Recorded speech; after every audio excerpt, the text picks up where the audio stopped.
बिस्मिल्लाहिर्रहमानिर्रहीम रब्बि इश्रह ली सदरी वयस्सिर अमरी वाहलुल उक़दतम मिन लिसानी यफ़क़हू क़ौली।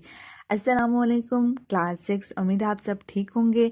आज का जो है वो लेक्चर हमारा बहुत इंटरेस्टिंग है, ज़बरदस्त है। इसको आपने सुनना है और समझना है, और फिर आपने इसके अंदर आप ऐसा है ये जो आज का हम जो टॉपिक लेंगे या उन्वान लेंगे वो आपने खुद से लिखना है, और इसके अंदर खुद से अमेंडमेंट्स करनी है, खुद से आप चेंजिंग कर सकते हो, अपने ख्यालात को लिखना है। ठीक है, वो होता है ना जिस तरह से हम एक दूसरे से बातचीत कर रहे होते हैं, और आपकी गुफ्तगू या आपकी अम्मी की गुफ्तगू फ़र्ज़ कर लें कि आपने अपनी अम्मी से पूरे दिन की रूटीन का बताया कि मैं स्कूल से आई अम्मी मैंने खाना खाया, फिर अम्मी आपसे पूछेंगी कि आपकी मैम ने कौन सा आपको लेक्चर दिया। इस तरह से यानी मतलब एक गुफ्तगू के अंदाज में जो बातचीत होती है उसे क्या कहते हैं, मुकालमा।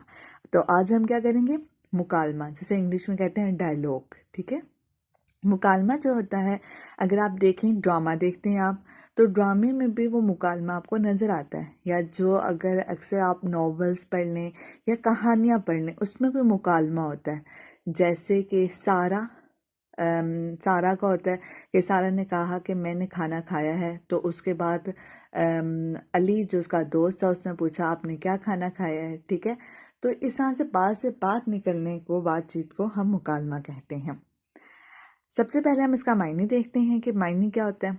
अरबी ज़ुबान का लफ्ज़ है और इसके मायने हैं गुफ्तगू, ज़ुबानी सवाल और जवाब, आपस में गुफ्तगू, इसका मायने है। ठीक है, अब तारीफ़ देखते हैं। तारीफ़ जो होती है वो दो या दो से ज़ायद अफराद के दरमियान गुफ्तगू को मुकालमा कहते हैं। यानी एक बंदे की गुफ्तगू नहीं होती, ये दो या दो से ज़्यादा लोगों की गुफ्तगू होती हैं या बातचीत होती हैं। ठीक है,